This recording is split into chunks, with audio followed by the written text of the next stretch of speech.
All right, well, I apologize. We're just kidding around. Okay, so this morning I'd like to apologize because I'm going to talk to you about a patient of mine who had a complication. And although I'll record this on video, this will never appear on YouTube. No, I'm just kidding. So one of the terrible, devastating, awful complications of that mini-gastric bypass is you can get an ulcer or gastritis or an upset stomach, or you can actually get an ulcer that is so deep it either causes bleeding or a perforation. Okay? We found in our research that a lifetime of the MGB is about the same as a lifetime of taking a baby aspirin. So a baby aspirin taken every day for the rest of your life has about a 5% incidence of GI bleeding per year. 5 to 6%. And in our patients who've had the MGB, around 5% of patients get an ulcer, and then a handful actually get an ulcer that's so deep it actually puts a hole in the gut, just like a ruptured appendix or a gunshot wound or a stab wound. So the surgery, which has many benefits.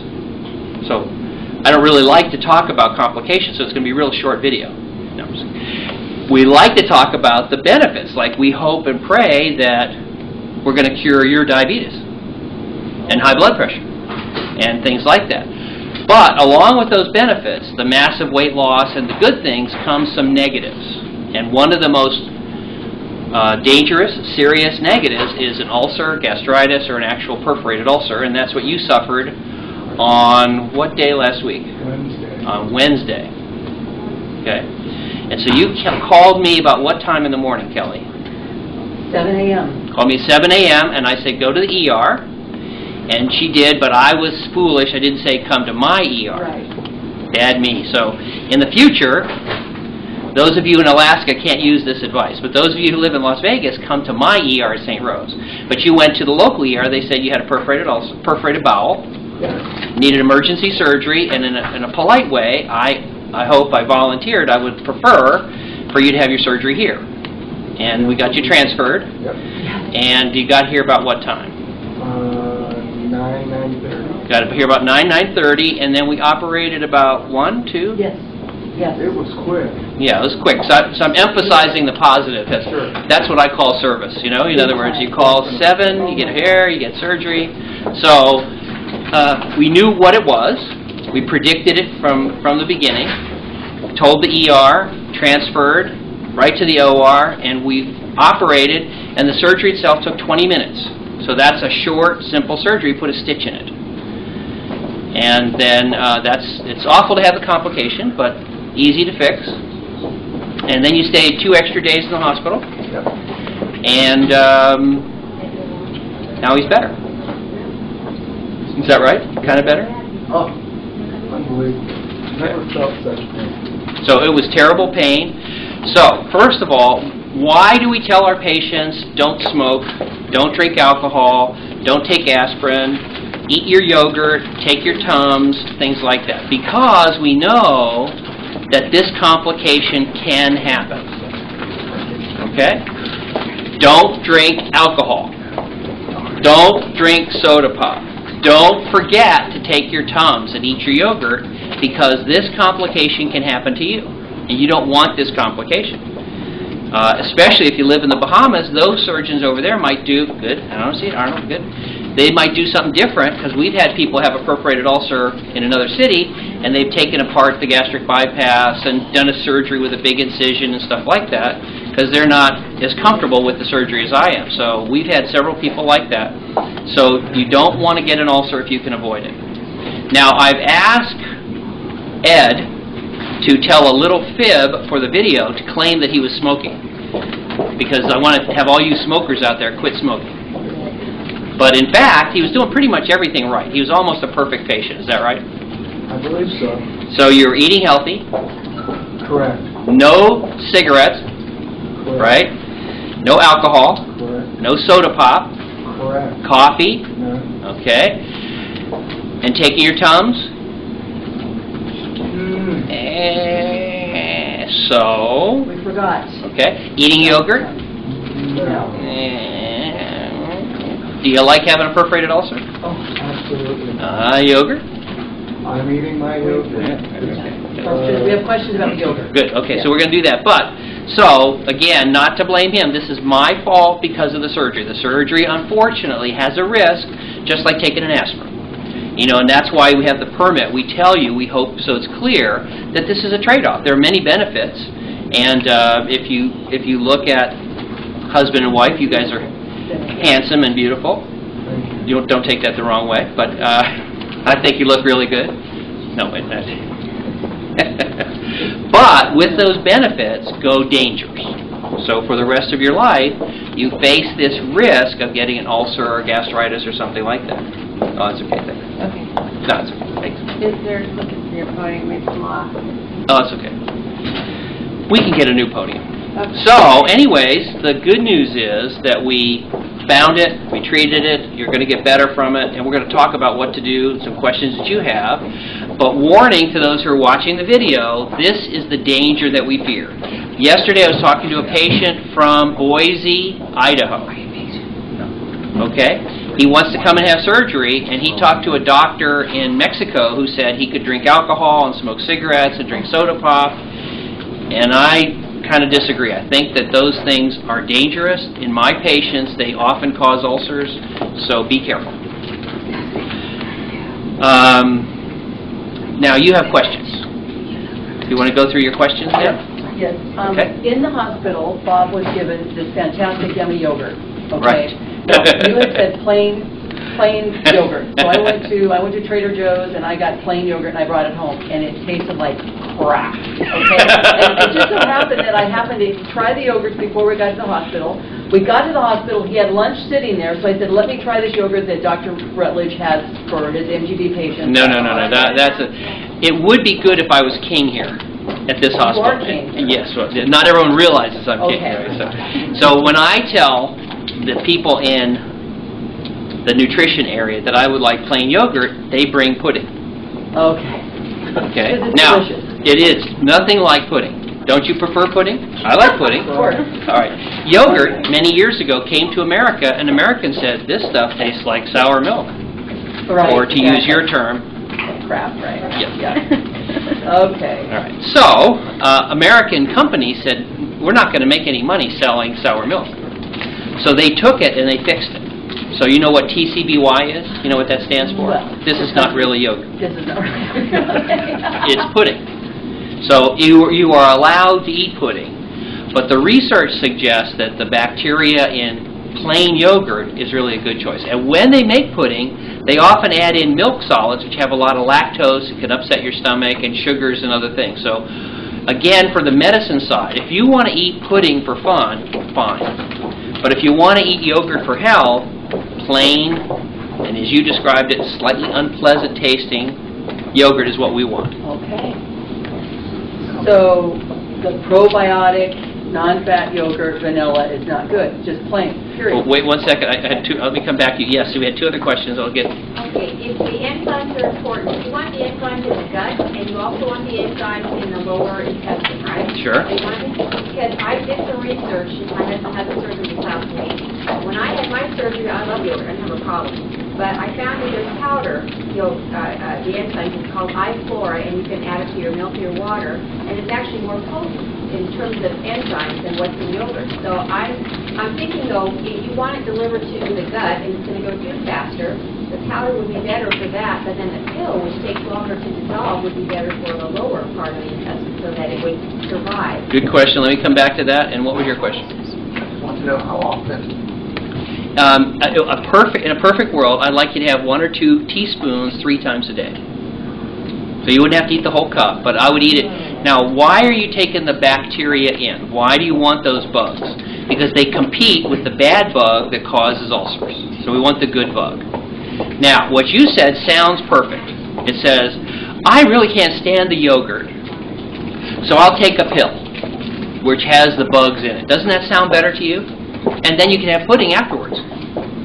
Does that sound better? Sounds better to me. I'd rather take a pill. I'd much rather. Okay, all right, wait a minute. As you said, mildly unpleasant tasting plain yogurt or pudding and a pill. Okay? What does America want? We want pudding and a pill. No, All right? here's the question. Here's the research that bothers me because I want to say yes to the putting in a pill approach. I want to do that. I want to say yes.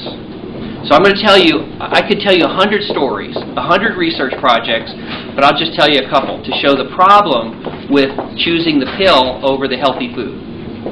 All right, there's lots of research, dozens of studies, that if your blood has high levels of beta-carotene or vitamin A, you have less cancer, heart attack, stroke, and death. Let me say that again. If you have a diet that's full of carrots, that has lots of beta-carotene and vitamin A, and your bloodstream is full of beta-carotene and vitamin A, you have less heart attack, stroke, and death. 20 years ago, the Veterans Administration said all of our patients are getting cancer. And these studies show lots of carrots in your diet, fresh, healthy vegetables, and beta-carotene, vitamin A in your bloodstream, less cancer. Let's take all of our smokers, all these smoking veterans, 17,000 of them, and give half of them a pill with extra vitamin A in it, extra beta-carotene in it. Right? Because that's what we want. I don't want to eat a carrot. I'm busy right now. I was driving to work. I want to be able to answer my email, shave, put on my makeup, and take a pill.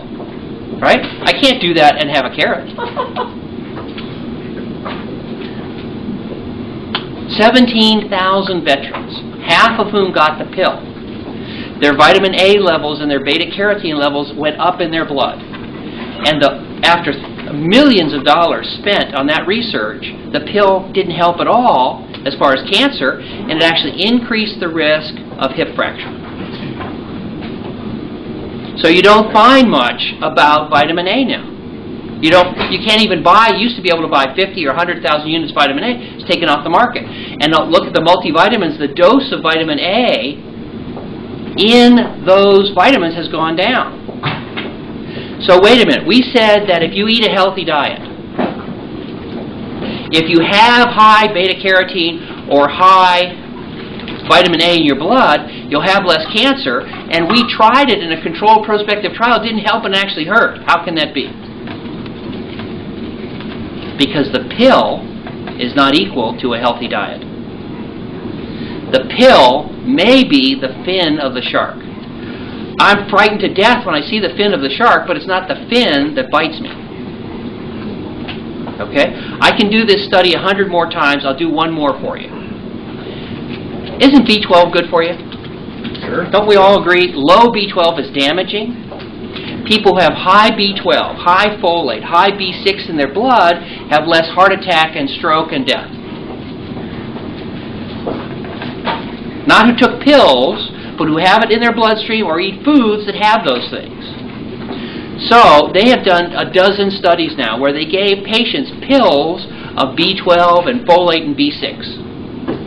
Most recently, a couple weeks ago, published in JAMA, the Journal of the American Medical Association, they took diabetics who were getting kidney failure because the hardening of the arteries was closing off and killing their kidneys. And they said, aha, we'll give them high doses of B12 and folate and B6. Those are good, right? Folate, B12, aren't they good? What did they find? At the end of that study, the diabetics who got high doses of B12 and folate and B6 had worse kidney function. The pills of the vitamins hurt them. I don't like this. This bothers me. I'm angry. I'm upset. I'm disappointed. I cry at home at night because I want to take a pill and be healthy. I do not want to have a fresh green salad and cut up a green pepper. I want to have a pill and pudding. Now, yogurt in mice helps eat up the oxalate and protect you against kidney stones. Plain yogurt, the bacteria in plain yogurt. Pills of the bacteria might be equal to the yogurt, but I'm not sure of that because the yogurt bacteria might be the fin of the shark. So you certainly can take those probiotic pills. I like them. I'm not opposed to them. I don't know of anything bad about them. But I suggest, from the research I've read, eat yogurt. I'm sorry, I don't want to say that. I know you don't like it. I know it doesn't taste good. But how about Activia? Now, Activia is great because it has 2 bugs, not just 1. So it's got not only lactobacillus, but it also has bifidobacteria, which all of you know, we love bifidobacteria. It's a good one. We like it. But they've also added a bunch of sugar and other milk solids, so it often upsets your stomach if you're lactose intolerant. We like the bacteria, but I'm not so much sure about the Activia. I'm not sure it's a bad idea. I'm not hating on it, but eat plain yogurt several times a day to protect your gut. What if we, thinking this, what if we took the 1 to 2 teaspoons of plain and mixed it with Activia?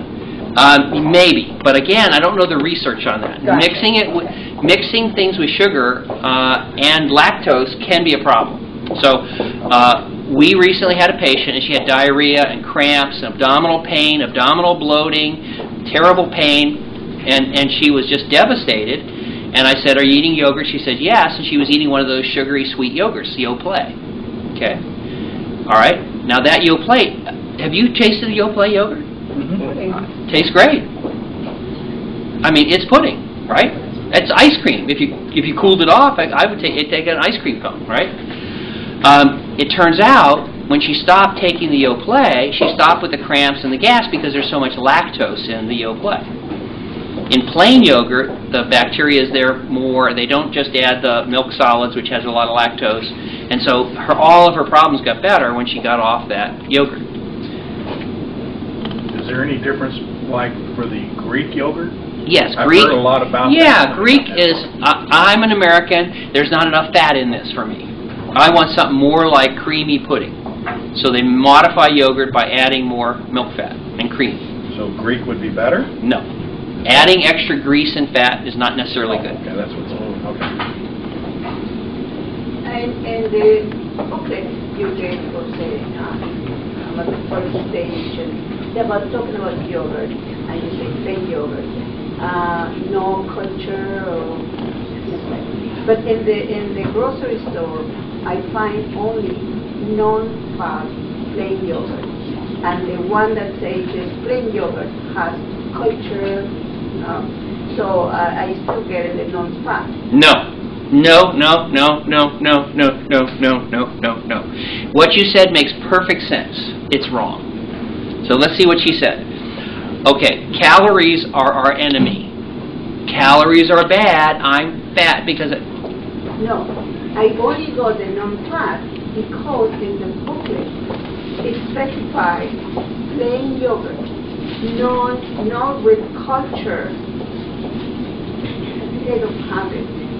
Well, that's okay. Whatever the book says, I'm going to tell you what's right now. Okay. A lot of people choose non-fat yogurt, right? Or non-fat, unsweetened foods, right? So here's my question. On that non-fat yogurt, is there anything on the thing that says, this has been shown to help you lose 2 pounds over a year by eating non-fat as opposed to fat yogurt? No. Is that on there? Did you see that anywhere? No. Huh? No, sir. How about Diet Pepsi? Anybody ever seen a Diet Pepsi can? Ever seen it? Oh, yeah. Okay. You've seen one, right? You see anywhere on there, near there, on the end cap at the grocery store where it says, drinking Diet Pepsi helps you lose a half a pound over drinking regular Pepsi. Did you see that on the ad anywhere? No. If that were true, and you owned Pepsi, do you think you would put that on the ad? In a heartbeat. Even if it helped you lose 6 ounces in a year? If it lost the weight of a sheet of paper, I would put it on there. Okay, and you don't see it anywhere, do you? Can you name any diet like, Equal, Splenda? On the box there, does it say, by using Equal over the past 24 months, 17 co-eds at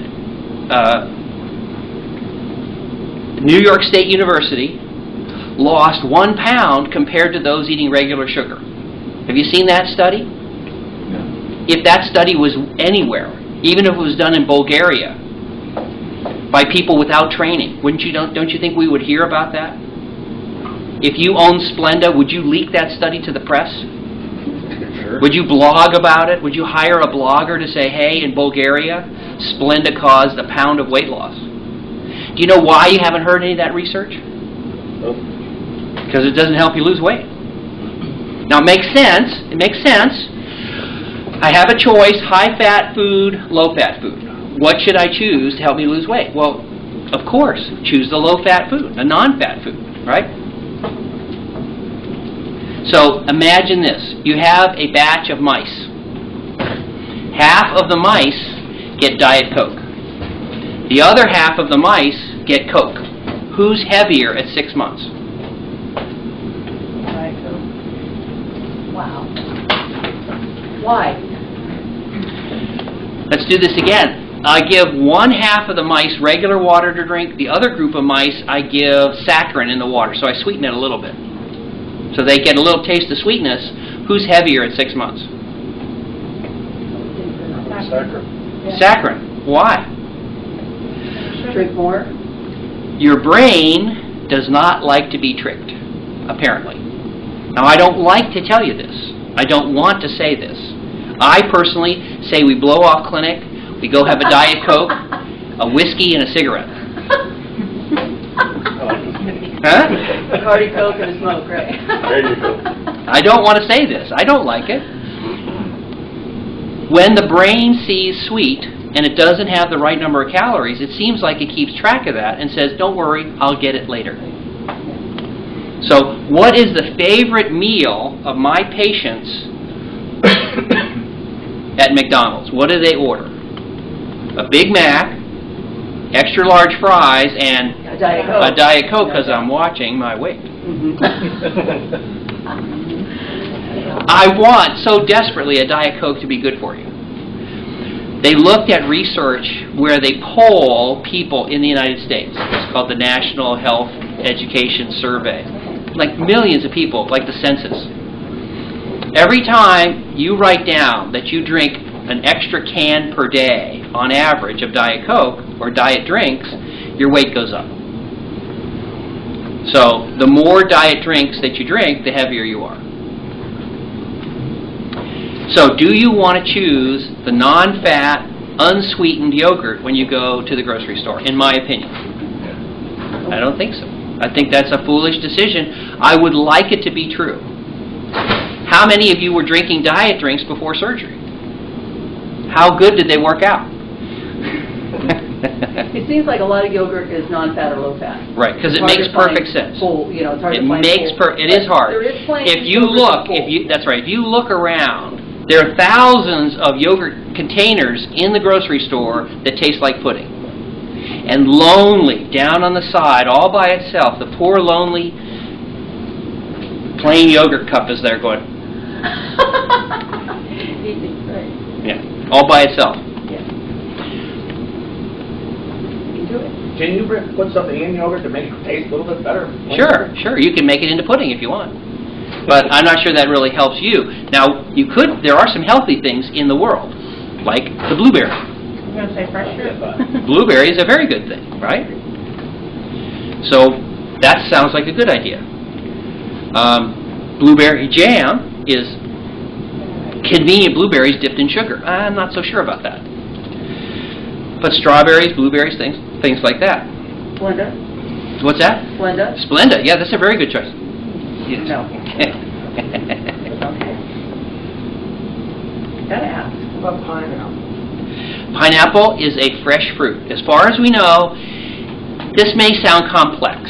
Dr. Rutledge is here talking today. It sounds very complicated. But let's make it simple. Eat a healthy diet. Fresh fruits and vegetables. Healthy. It's in a can. You can put it in your glove compartment for a year and then eat it. Probably not so much. Okay? That's maybe not your best choice. If you can put it in a can, put it in your glove compartment for a year, maybe not the best choice. Now, does that mean you should never eat something from a can that's been in your glove compartment for a year? No. Knock yourself out. Enjoy. But the foundational principle for good health is to eat a healthy diet. Duh, as Bart Simpson says, don't. Isn't that obvious? Eat a healthy diet. Okay, let's do one more thing. If you get heavy because you've eaten a junky American diet, then can't you fix yourself by eating a healthy diet? Shouldn't that just fix it? In other words, America's getting fatter. Can't we just say we've got some patients here, who's having surgery this week? Okay, why don't we tell you to go home? Get lost. Just eat a healthy diet. Can that fix the problem? Here's my analogy. I can break your new Mercedes with a sledgehammer. I can't fix it with a sledgehammer. So once the engine, the metabolism seems broken, the idea that you can tell somebody eat less and exercise more and that will fix it is unlikely to be successful. And again, I don't want to say this. I don't like that. Well, it is the business that I'm in, is operating to fix that. But I wish that it could be, that I could just eat less and exercise more and I would be fine. But again, I don't think that's easy. Not for people like us. Your hormones are off a little, and just like you could have hormones that would change other things, it can change your weight. I'm sorry, did you have other questions? Yeah, but I would rather, I just want to go over everything we're supposed to do on an ideally basis. It can be later. No, let's do it. Okay. No, it's good. Because wait a minute, here's the reason. You're going to have a video of it, so you can watch this video at home. Great, I'll find it. Yeah, so we'll put it up tonight, and you'll have this video there. Super. All of your questions will be answered so you can't forget. Awesome. Tums, I've got Tums Ultra 1000 calcium rich. 4 a day. Does that sound correct or not? Any kind of Tums.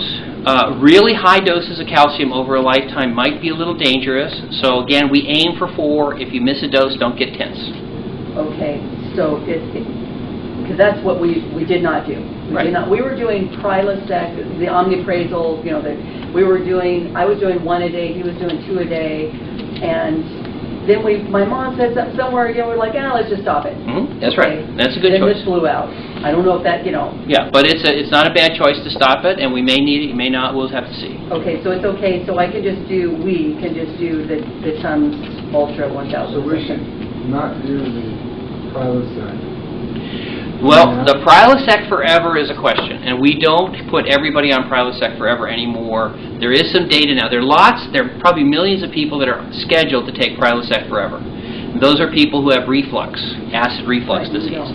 Those patients, all those people out in the world are basically scheduled to take Prilosec Forever. Okay? Now, it's one of the most commonly prescribed drugs in the world right now. Millions of people are taking it, and so now after decades, they figured out that it has some side effects. Okay? And let's mention them.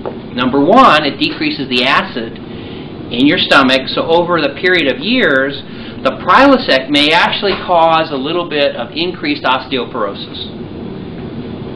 So if you take a lifetime of Prilosec, you may have an increased risk of hip fractures or something like that, so we may want to not use it forever or give you a break or things like that.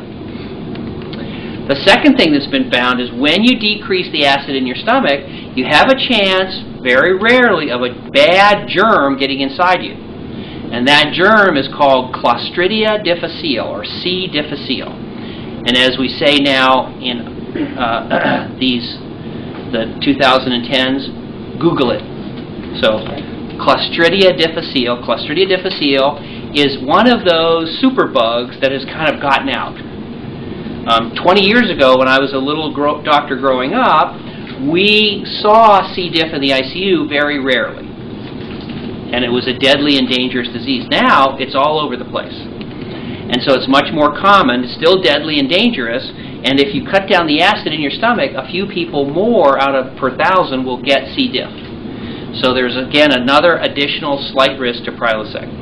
The third new risk that they found for long-term Prilosec is if you take Prilosec, it may interfere with the heart medicine called Plavix. So Plavix is an antiplatelet drug that protects you from heart attacks, and by taking a lifetime of Prilosec, you may interfere with the Plavix, and so some people are raising concerns about that, although all those are still kind of controversial. So back to the lifetime of Prilosec. Should you do it forever? Well, anything you do, any tablet, any surgery has risks. And so you want to weigh the benefits you get from the Prilosec versus its risks. Now, since you've had an ulcer, what we want to do is kill the bad bacteria, make sure you're eating healthy, and then probably in 6 months or a year we want to readdress whether you need a lifetime of Prilosec or whether we should stop it and see how you do. And there's no absolute right and wrong answer to that. We'll see over the next 6 and 12 months how you do otherwise. Now, let's say 8-9 months ago, I would eat and my stomach would bother me a little over that meal, not prior to it. And I would take a Prilosec and it would go away. That's probably that ulcer. That was an early warning. That was an ulcer going on. And one of the things we like to do is talk about that, because sometimes instead of giving you a lifetime of low-dose Prilosec, we'll give you a couple of weeks of the high dose and see if we can't absolutely put that ulcer to bed. But again, it's not like stamping out metal parts. So you're kind of judging and talking and depending. So, but that could have been the ulcer back then. Okay, then the other thing was melatonin. Wait 1 second. I'm sorry. Yeah. So you're not suggesting, though, that every time food disagrees with you that it's the beginning of an ulcer, because I can't eat Asian food now. I used to love it. It always gives me a little bit of itchiness, and I think it's I don't know, MSG or It's almost everybody with Chinese food. Well, we would prefer that you called me and worried yourself and bothered yourself about the possibility of an ulcer after the surgery in any circumstance. So if you go out to eat Asian food and you call me and say, oh, my stomach's upset, I might say avoid Asian food and try and drink orange juice to test to see if the acid in orange juice bothers your stomach, things like that. But always always remember, after my surgery, forever, you can get an ulcer, you can get a perforated ulcer, and so you need to be, I don't know if you need to worry, but you need to be vigilant forever. After the surgery, unfortunately, a well-known, well-described complication that can happen, he had it, is you can get an ulcer. I'm sorry, I don't want to say that, but it can happen. And so if you eat something crazy, if you were to drink battery acid and your stomach would be upset, you go, okay, but you still probably should call me. I'm sorry, Kelly. Oh, no, okay. So Sandy had said melatonin, and I think you had mentioned that one. Okay, this is odd, but melatonin, we kind of, most of us kind of know about. You've seen it in the newspapers. You know it kind of helps you sleep, right? It's part of the chemical that's released at night. And it turns out, we thought about it mostly as that, but it turns out it's one of the most high concentration of amino acid type chemicals in the gut. And they gave mice ulcers, and they gave half of a melatonin, and the melatonin decreased the incidence of gut ulcers. Plus, melatonin helps release growth hormone, so it's pretty safe. It's based on an amino acid. I like all of our patients taking a little melatonin. Okay. The ones that I have right now have 3 milligrams of melatonin and 25 milligrams of theanine. Yeah, I don't know so much about the theanine. That's okay. from black tea and maybe okay, but I would probably just take melatonin. Solid melatonin, so I'll get them somewhere else besides Costco then. So just there's a lot of melatonin. I'm sorry? You can get a lot of melatonin that's by itself. Most of them are. Okay, good. Omega-3 fish oil. A minute ago, I was running down supplements. Did you hear me? I was saying bad things about pills. You can't do this with a pill, you can't do this with a pill, you can't do that with a pill. Everything I said about that, forget when it comes to fish oil. Fish oil is apparently magic. It decreases arthritis, it makes your skin better, all of our patients need it, it decreases heart attack, it decreases stroke, it actually may prevent people from developing schizophrenia. Huh? Wow. They took kids, young people who had signs that they might be developing schizophrenia, and half of them got fish oil, and they got less progression if they got fish oil. Fish oil may help protect against depression. They took women who had depression, and fish oil was almost as good as Prozac. So fish oil as a supplement, love it. Love it. Love fish oil. I've got, the one I get at Costco is 1,200 milligrams, and I take one a day. And it's enteric coated. Okay. Okay. Okay. Then the other thing that I really, really, really like that I think is creatine and glutamine. Creatine and glutamine. Creatine and glutamine creatine in particular started out when weightlifters took creatine. And the weightlifters took it and they found, remember prior to creatine, what doctors said is there's nothing that can build extra muscle other than lifting weights. Nothing else. You have to do exercise and nothing else really helps. Then we found that steroids, Barry Bonds and the Clear and all things like that helps. But there never was anything really safe that you could take that actually helped you build muscle. Creatine helps build muscle. 2 groups of patients lifting weights, the ones who lift weights with creatine build more muscle. They have more strength. This has been studied not once, not twice, but now hundreds of times. Okay? You want more muscle. And it's good in AIDS patients. And again, what about creatine in elderly? They took creatine out to a nursing home. They gave creatine to elderly men and had them do crossword puzzles before and after the creatine. They got smarter after the creatine. In other words, hello, it helps your brain. They gave poor little mice a stroke. They clamped off the artery to the brain, and the mice that got creatine had less brain damage. It's neuroprotective. Hello, creatine? Glutamine helps the lining of the gut. It helps inflammation and helps improve your resistance to infection. It's used in AIDS patients to help with wasting. We really like glutamine and creatine as supplements. Do you take it in the powder or a capsule? I don't care. Either way. I do have a question about that. How much do you take? Because the bottle says like 7 pills a day of each, and wow, that's... There's no upper limit as far as we know. You can take a lot. So it's kind of like fiber? Yeah, you can't. It's hard to get too much fiber. It's hard to get too much creatine. Okay. Fiber. Can you take Fiber 1 bars? When fiber came to America, people said, I can't eat bran cereal. This stuff tastes like cardboard. So they said, don't worry. We'll add sugar and fat, and we will make it like pudding in a bar. Yeah. So the best thing to do is eat fiber in like Raisin Bran and oatmeal and fiber tablets. And then if you have to have it as a candy bar, that's also a choice, but it's not your first choice. Crackers, saltines, since a couple years ago when I had this. But can you eat wheat thins? Sure. That's okay. Yeah. They don't hurt you. I don't think wheat thins hurt you. Okay. Now, right now, since I just had this fix, I've been eating saltines, chicken noodle soup, and the yogurt. Right, because you're healing. When can I deviate a little bit? Now, the next couple of days, start advancing. Poor guy. He's Can I have starving. salad? Yeah. Everything's slow as you get used to your new gut. As there's a stitch in there, you don't want that to come undone. That would be a bad thing. Right.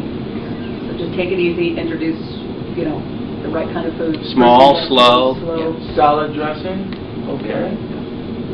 Great. So you can kind of start regular.